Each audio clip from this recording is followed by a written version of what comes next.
എല്ലാവർക്കും നമസ്കാരം. എല്ലാവർക്കും നകുലൻസ് കിച്ചണിലേക്ക് സ്വാഗതം. ഇന്ന് ഞാൻ തയ്യാറാക്കാൻ പോകുന്ന വിഭവം എന്താണെന്ന് പറയുന്നതിന് മുൻപേ ഒരു കാര്യം പറയട്ടെ. നമുക്കിനി ഓണം വരാനായിട്ടുണ്ട് അല്ലേ? അപ്പോൾ ഇനി അതുമായിട്ട് ബന്ധപ്പെട്ടുള്ള കറികളാണ് ഞാനിനി അപ്ലോഡ് ചെയ്യാൻ പോണത്. അപ്പോൾ ഇന്ന് ഞാൻ വറുത്തരച്ച സാമ്പാറുമായിട്ടാണ് തുടങ്ങുന്നത്. ഇത് കഴിഞ്ഞിട്ടുള്ള എല്ലാ വീഡിയോസും ഓണസദ്യയായിട്ട് ബന്ധപ്പെട്ടതായിരിക്കും. അപ്പോൾ എല്ലാവരും ആ വീഡിയോസ് കാണാൻ മറക്കരുത്. ആദ്യമായിട്ടാണ് ഈ വീഡിയോ കാണുന്നതെങ്കിൽ സബ്സ്ക്രൈബ് ചെയ്യാനും മറക്കരുത്. അപ്പോൾ ഇനി നമുക്ക് വറുത്തരച്ച സാമ്പാർ ഉണ്ടാക്കാൻ നോക്കാം. സാമ്പാറിന് വേണ്ടിയിട്ടുള്ള കഷ്ണങ്ങളാണ്. ഞാനിവിടെ ഒരു 5 വെണ്ടയ്ക്ക എടുത്തിട്ടുണ്ട്, ഒരു കിഴങ്ങ്, ചെറുള്ളി എടുത്തിട്ടുണ്ട്, ഒരു 10-15 അല്ലി ഞാൻ എടുത്തിട്ടുണ്ട്. ശരിക്കും വെണ്ടയ്ക്കയും ചെറുള്ളി മാത്രം ഉണ്ടാക്കുകയാണെങ്കിലും നല്ല ടേസ്റ്റാണ്. ചെറിയൊരു സവോള, ഒരു മുരിങ്ങക്കായ, ഒരു തക്കാളി, ക്യാരറ്റ് ഒന്ന് ചേർത്ത്, പച്ചമുളക് ഒരു 3-4 കീറിയിടണം. എരിവിനനുസരിച്ച് നിങ്ങൾ കൂട്ടുകയോ കുറയ്ക്കുകയോ ചെയ്യാം കേട്ടോ. കടുക് വറുക്കാനായിട്ട് നമുക്ക് 2 മുളകും, ചുവന്ന മുളക്, കടുക്, കറിവേപ്പില, ഉപ്പ് ആവശ്യത്തിന്, വെളിച്ചെണ്ണ ആവശ്യത്തിന്. കടലപ്പരിപ്പാണ് ഞാൻ എടുത്തിരിക്കുന്നത്. സാമ്പാർ പരിപ്പ്, തൂരപ്പരിപ്പൊക്കെ എടുക്കാം. ഞാനിവിടെ എടുത്തിരിക്കുന്നത് 1/4 കപ്പാണ്. ഇത് ഇത്ര കുറച്ചെടുക്കാൻ കാരണം കഷ്ണങ്ങളും ഉണ്ട്, പിന്നെ വറുത്തരയ്ക്കണ സാമ്പാറായതുകൊണ്ടാണ്. വറുത്തരയ്ക്കാത്ത സാമ്പാറാണെങ്കിൽ നമ്മൾ കുറച്ചധികം പരിപ്പ് എടുക്കണം. പുളി ഞാനൊരു ചെറിയ നെല്ലിക്ക വലുപ്പത്തിലേ എടുക്കണുള്ളൂ. അത് കഷ്ണങ്ങൾക്ക് അനുസരിച്ച് ആവശ്യത്തിന് കൂട്ടുകയോ കുറയ്ക്കുകയോ ചെയ്യണം. ഇനി സാമ്പാറിനുള്ള വറുക്കാനുള്ള സാധനങ്ങളാണ്. നാളികേരം ഞാനൊരു 3/4 കപ്പ് എടുത്തിട്ടുണ്ട്. അതിലേക്ക് ഇട്ട് വറുക്കാൻ കറിവേപ്പില, ചെറിയുള്ളി ഒരു 4 അല്ലി, പിന്നെ 2 വെളുത്തുള്ളി അല്ലി ഇട്ടിട്ടുണ്ട്. പിന്നെ ആദ്യം തന്നെ നമ്മൾ ചൂടാക്കണത് ഉലുവ, പരിപ്പ്, ഉഴുന്നൊക്കെ ഒത്തിരീശ മതി, ഒരു 1/2 ടീസ്പൂണോ ഒക്കെ ഇട്ടെടുത്താൽ മതി. അതൊന്ന് ചൂടാക്കി മാറ്റിയതിന് ശേഷമാണ് നമ്മൾ നാളികേരം പിന്നെ വറക്കണത്. കായം നമ്മൾ അതിൻ്റെ കൂടെ കായം ഇട്ട് വറക്കാം. അതല്ല മുഴുവൻ കായാണെങ്കിൽ ആദ്യം വറുത്ത് കോരിയിട്ട് നമുക്ക് ഇതൊക്കെ എടുത്തിട്ട് വറക്കാം. മഞ്ഞൾപ്പൊടി ഞാൻ 1 ടീസ്പൂൺ അല്ലെങ്കിൽ 1.5 ടീസ്പൂണാണ് ഇടാൻ പോണത്. നിങ്ങൾ കഷ്ണത്തിനനുസരിച്ച് ആവശ്യത്തിന് ഇടാം കേട്ടോ. മുളക് പൊടി ഒരു 2 ടീസ്പൂൺ എടുത്തിട്ടുണ്ട്. ഇത് കാശ്മീരി മുളക് പൊടിയാണ്, പച്ചമുളക് കീറിയിടുന്നതുകൊണ്ടാണ് ഇതെടുത്തത്. മല്ലിപ്പൊടി ഒരു 3.5 ടീസ്പൂൺ എടുത്തിട്ടുണ്ട്. ഇനി എന്തെങ്കിലും മസാലയിൽ കുറവ് തോന്നുകയാണെങ്കിൽ നമ്മൾ കടുക് പൊട്ടിക്കുമ്പോൾ അതിൽ ചേർത്ത് വഴറ്റിയിട്ട് ഒഴിച്ചാൽ മതി. സാമ്പാർ ഉണ്ടാക്കാൻ ആദ്യം നമ്മൾ പുളി വെള്ളത്തിലിട്ട് വെക്കണം, കുതിർക്കാൻ വേണ്ടി വെക്കണം. അത് കഴിഞ്ഞ് നമുക്ക് വെണ്ടയ്ക്കൊന്ന് വാട്ടിയെടുക്കാം. പാൻ ചൂടായിട്ട് നമ്മൾ കുറച്ച് വെളിച്ചെണ്ണ ഒഴിച്ചിട്ടുണ്ട്. വെണ്ടയ്ക്കൊന്ന് അതിൽ വാട്ടിയെടുക്കാം കേട്ടോ. നല്ലപോലെ സോഫ്റ്റ് ആണ് വരെ ഒന്ന് വാട്ടിയെടുക്കാം. വെണ്ടയ്ക്ക നല്ലപോലെ മൂത്തിട്ടുണ്ട്. ഒന്ന് പശമൊക്കെ മാറണം, അതുവരെ നമ്മളൊന്ന് വഴറ്റി കൊടുത്താൽ മതി. അത് കഴിഞ്ഞിട്ട് നമുക്ക് ഉള്ളിയും കൂടി ഒന്ന് വറുത്തെടുക്കാം. ഇത് കുറച്ച് വെളിച്ചെണ്ണ ഒഴിച്ച് ചൂടാക്കിയിട്ടുണ്ട്. ഇനി ഇതിലേക്ക് ഞാനൊന്ന്, ഇത് തികച്ചും ഓപ്ഷണലാണ്, കാരണം കുറേ ഉണ്ടാക്കുമ്പോൾ ഇത് ഇത്രയും വാട്ടുമെന്നൊന്നും നടക്കുന്ന കാര്യമല്ല. അപ്പോൾ നമുക്ക് കുറച്ചൊക്കെ ഉണ്ടാക്കുമ്പോൾ അതൊന്ന് വാട്ടിയെടുക്കുകയാണെങ്കിൽ നല്ല ടേസ്റ്റാണ്. അതിനാണ് ഇതൊന്ന് വാട്ടിയെടുക്കുന്നത് കേട്ടോ. ഇതൊന്ന് വാട്ടി ഒന്ന് വഴന്ന് കിട്ടിയിട്ടുണ്ട്. അപ്പോൾ നമുക്കിത് പാത്രത്തിലേക്ക് മാറ്റാം. എന്നിട്ട് നമുക്ക് നാളികേരം വറക്കാം. ഇത് പാനൊന്ന് ചൂടായിട്ടുണ്ട്. അപ്പോൾ ഇനി നമുക്ക് ഞാൻ പറഞ്ഞ പരിപ്പ്, ഉലുവ, ഉഴുന്ന് പരിപ്പ്, ഈ 3 വെവ്വേറെ വറുത്ത് കോരുകയും ചെയ്യാം. ഇനി ഒന്നിച്ച് വറുത്താലും കുഴപ്പമൊന്നുമില്ല, നമുക്ക് ഒന്നിച്ച് വറുത്തെടുക്കാം. ഇത് എണ്ണയൊന്നും ഇല്ലാതെ വെറുതെ ചൂടാക്കി എടുത്താൽ മതി. പിന്നെ നമുക്ക് എണ്ണ ഒഴിച്ചിട്ടാണ് നാളികേരം വറുക്കട്ടെ. ഇത് വെറുതെ ഒന്ന് എടുക്കാം. ഇത് വറുത്ത് ആയിട്ടുണ്ടെങ്കിൽ നമുക്ക് പാത്രത്തിലേക്ക് മാറ്റിയിട്ട് നാളികേരം എടുത്ത് വറക്കാം. പാനിൽ വെളിച്ചെണ്ണ ചൂടായിട്ടുണ്ട്. ഞാൻ നാളികേരം ഇടാണ് കേട്ടോ.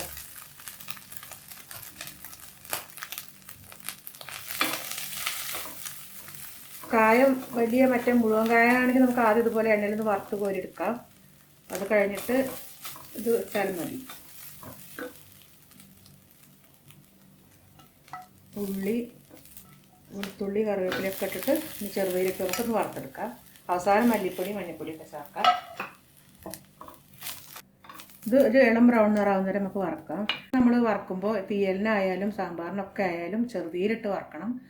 അപ്പോൾ സമയം ലാഭിക്കാനായിട്ട് നമുക്ക് ചെയ്യാൻ പറ്റുന്ന പണി ആദ്യം നാളികേരം ചിരവിയിട്ട് നമ്മൾ അടുപ്പത്ത് വെച്ച് ചെറുതീരിട്ട് വറുത്ത് ആ സമയം കൂടെ നമുക്ക് സൈഡിൽ നിന്നിട്ട് കഷ്ണങ്ങളൊക്കെ അരിഞ്ഞ് അങ്ങനെ സമയം മാനേജ് ചെയ്യുക. എല്ലാം കൂടി ഒരുക്കി പെറുക്കി നിന്നിട്ട് ഉണ്ടാക്കുമ്പോഴേക്കും നേരം വൈകും.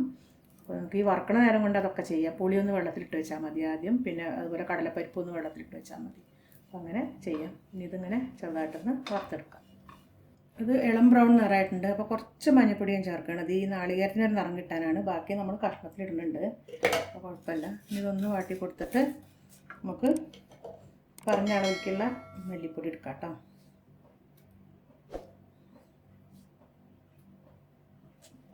ഇനി ഇതൊന്ന് ചൂടാക്കിയൊരു ബ്രൗൺ നിറാക്കുക. കുറച്ച് കായിട്ട് കൊടുക്കുന്നുണ്ട്. കഷ്ണത്തിൻ്റെ കൂടെ ഞാൻ കുറച്ച് ആദ്യം ഒരു ടീസ്പൂൺ ഇടുന്നുണ്ട്. അപ്പോൾ ഇതിൽ ലേശം ഒരു അര ടീസ്പൂൺ ഇടണുള്ളൂ. അപ്പോൾ എല്ലാം ഒന്ന് മിക്സ് ആയിട്ടുണ്ട്. ഇനി നമുക്ക് ഇത് വാങ്ങി വെച്ചിട്ട് ഇതൊന്ന് ആദ്യം പൊടിക്കണം. പൊടിച്ചിട്ടാണ് നമ്മൾ അരയ്ക്കണുള്ളൂ. പൊടിച്ചിട്ടില്ലെങ്കിൽ അത് തരിതരിപ്പായിട്ട് നിൽക്കും. അപ്പോൾ നമ്മൾ ആദ്യം വറുത്ത് വെച്ചിരിക്കുന്ന ആ പരിപ്പുകൾ തൊക്കതിലിട്ടാണ് പൊടിക്കുക കേട്ടോ. അപ്പോൾ അരപ്പ് റെഡി ആയിട്ടുണ്ട് കേട്ടോ. സാമ്പാറിനുള്ള പരിപ്പാണ് വേവിക്കുന്നത്. ഇത് കുതിർത്തതാണ്. കുതിർക്കാത്ത സാധാരണ പരിപ്പാണെങ്കിൽ ഒന്നിച്ച് ഈ കിഴങ്ങും കാരറ്റും ഒന്നിച്ചിടാം. ഇത്തിരി മഞ്ഞൾപ്പൊടി ഇട്ടാണ് വേവിച്ചെടുക്കാം, കുറച്ച് ഉപ്പിട്ടിട്ട്. അതിന് നമുക്ക് ഒരു വിസിൽ വരുത്തിയിട്ട് ഓഫ് ചെയ്യാം. പരിപ്പ് വെന്ത് പാകമായിട്ടുണ്ട്. കഷ്ണങ്ങൾ വല്ലാതെ ഉടഞ്ഞിട്ടൊന്നുമില്ല. ഇനി നമുക്ക് ഇതിലേക്ക് ബാക്കിയുള്ള കഷ്ണങ്ങളൊക്കെ ഇട്ട് കൊടുക്കാം. ഇതിലേക്കിപ്പോൾ ഞാൻ ഉള്ളി വാട്ടിയതും മുരിങ്ങാക്കായും മാത്രം ഇട്ടിട്ടുണ്ട്. ഇനി ആവശ്യത്തിന് ഉപ്പും മുളകും മഞ്ഞളൊക്കെ ഇപ്പോൾ ചേർക്കാം. അത് കഴിഞ്ഞ് ഒന്ന് തിളച്ചതിന് ശേഷം നമുക്ക് വെണ്ടയ്ക്കയും തക്കാളി ഇട്ട് കൊടുക്കാം കേട്ടോ. ഇതിന് ഞാൻ കുറച്ചും കൂടി ചൂടുവെള്ളം ഒഴിച്ച് കൊടുക്കുന്നുണ്ട്. കാരണം നമുക്ക് എത്രയാണോ വെള്ളം വേണ്ടത് അത്ര ഇപ്പോൾ ചേർത്ത് കൊടുക്കണം. അതിലേക്ക് നമ്മൾ മഞ്ഞൾപ്പൊടി, ഇത്തിരി മുളക് പൊടി, ഇതിന് കുറച്ച് ഉപ്പും കൂടി ഇട്ടിട്ട് നമുക്കിത് വേവിക്കും. ഇനി നമുക്ക് വിസിലൊന്നും വരുത്തണ്ട, വെറുതെ സാധാരണ വേവിച്ചാൽ മതി. വിസിലില്ലാതെ വെറുതെ നടച്ചേക്കാം കേട്ടോ. ഇതിലേക്ക് ആവശ്യത്തിനുള്ള കായ ഇപ്പോൾ ചേർക്കുകയാണ്. കുറച്ച് നാളികേരത്തിൻ്റെ അതിൽ കുറച്ച് ചേർത്തിട്ടുണ്ട് വറവിന്. പക്ഷേ അതെന്താ വെച്ചാൽ നാളികേരത്തിൽ ഈ മണം പിടിക്കാൻ വേണ്ടിയിട്ടാണ്. അപ്പോൾ നമ്മളൊരു ടീസ്പൂണോളം ഇതിലിട്ടുണ്ട് കേട്ടോ. കറി നല്ലോണം തിളച്ചിട്ടുണ്ട്. ഇനി നമുക്ക് പുളിവെള്ളം ഒഴിക്കാം. പുളി അപ്പോൾ ചെറിയൊരു നെല്ലിക്ക വലുപ്പത്തിൽ എടുത്തിട്ടുള്ളൂ. ചില പുളി നല്ല പുളിയായിരിക്കും, അപ്പോൾ അതിനനുസരിച്ച് എടുക്കണേ. ഇനി ഇതൊന്ന് തിളച്ചിട്ട് നമുക്ക് വെണ്ടയ്ക്കയും തക്കാളി ഇട്ട് കൊടുക്കാം. കറി ഒന്ന് തിളച്ചു. നമുക്ക് ഉപ്പ് കുറച്ച് കുറവുണ്ട്. ഞാൻ കുറച്ചും കൂടി ഉപ്പ് ആഡ് ചെയ്യാൻ കേട്ടോ. ഇനി നമുക്കിതിലേക്ക് കുറച്ച് പച്ചമുളകും വെണ്ടയ്ക്കയും തക്കാളിയൊക്കെ ഒന്നിച്ചിട്ട് കൊടുക്കാം. ഇത് നല്ലോണം ഒന്ന് വെന്തോട്ടെ. ഇനി നമുക്ക് അരവ് ചേർക്കാതെ തിളച്ച് റെഡി ആയിട്ടുണ്ട്. കഷ്ണമൊക്കെ വെന്തു. ഇനി അതിലേക്ക് കുറച്ച് വെള്ളം ഒഴിച്ചിട്ട് നമുക്ക് ഒഴിക്കാം. അധികം വെള്ളം ഒഴിക്കരുത്. വെള്ളം ആവശ്യത്തിന് നമ്മൾ ആദ്യം ചേർക്കണം. കുറച്ച് കറിവേപ്പില ഇടാൻ, നമുക്ക് കടുക് പൊട്ടിക്കുമ്പോഴും കറിവേപ്പില ഇടാം. അരപ്പ് കഴുകിയ വെള്ളമാണ്, കുറച്ചുള്ളൂ, അത് ഒഴിച്ചാൽ മതി. ഇതൊന്ന് തിള വന്നിട്ട് നമുക്ക് ഓഫ് ചെയ്യാം കേട്ടോ. ഇനി ഇതിൽ ഞാൻ ചെറിയൊരു കഷ്ണം ശർക്കര ഇടുന്നുണ്ട് കേട്ടോ. അത് നല്ലൊരു ടേസ്റ്റാണ്. കുഞ്ഞൊരു കഷ്ണം മതി. അധികം ഇന്നത്തെ ഓപ്ഷണലാണ് കേട്ടോ. അത് നിങ്ങൾക്ക് ഇഷ്ടമുണ്ടെങ്കിൽ ഇട്ടാൽ മതി. എനിക്ക് ഇഷ്ടമായതുകൊണ്ട് ഇടാണ് കേട്ടോ. നല്ലോണം ഒന്ന് തിള വന്നിട്ടുണ്ട്. നമുക്ക് കടുക് പൊട്ടിക്കാം കേട്ടോ.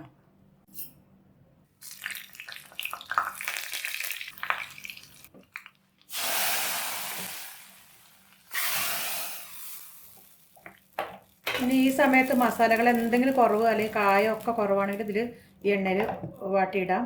സാമ്പാർ പൊടി ഉപയോഗിക്കുന്നവർക്കും ഇതിൻ്റെ കൂടെ ഉപയോഗിക്കാം കേട്ടോ. ഞാൻ സാമ്പാർ പൊടി ഉപയോഗിക്കാറില്ല, അതുകൊണ്ടാണ്. വറുത്തരച്ച സാമ്പാർ റെഡി ആയിട്ടുണ്ട്. വളരെ ടേസ്റ്റി ആയിട്ടുള്ള സാമ്പാറാണ്. നിങ്ങളെല്ലാവരും ട്രൈ ചെയ്യണം. ഈ വീഡിയോ എല്ലാവർക്കും ഇഷ്ടമായി എന്ന് വിചാരിക്കുന്നു. ഇനി തുടർന്ന് വരുന്ന എല്ലാ വീഡിയോസും സദ്യയായിട്ട് ബന്ധപ്പെട്ടായിരിക്കും. നിങ്ങളെല്ലാവരും വീഡിയോ കണ്ട് ലൈക്ക് ചെയ്യാനും ഷെയർ ചെയ്യാനും കമൻറ്റ് ചെയ്യാനും ഒന്നും മറക്കരുത്. അടുത്ത ഒരു വീഡിയോ ആയിട്ട് വരുന്നവരേക്കും ബൈ.